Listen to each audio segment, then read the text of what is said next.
Hi, it's Hannah with WTI here, and it is so cold today. However, my hands are toasty warm.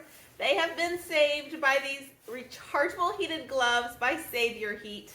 How they work is on the inside is a little Velcro pocket where a battery is. So you can unplug this and then charge it, which I'm impressed. I thought I would feel wires through here, and you don't. They really feel just like regular thin gloves.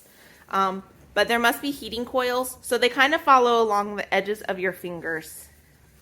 So all the way to my fingertips stay really warm.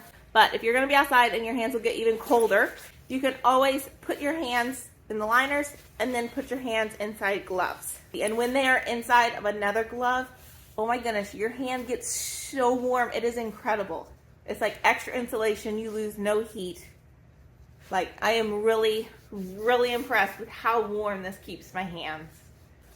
I really like that they are liners. I went back and forth between whether or not I thought the gloves or the liners would be better. So what I like about the liners is they are much thinner, so very mobile.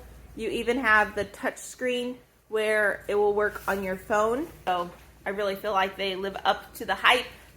Totally worth the investment. So if you live anywhere where it gets cold in the winter, especially if you have circulation problems or your hands just get really, really cold, you have to be outside for long periods of time, these glove liners by Save Your Heat, oh my goodness, they will save you. And that's my point of view.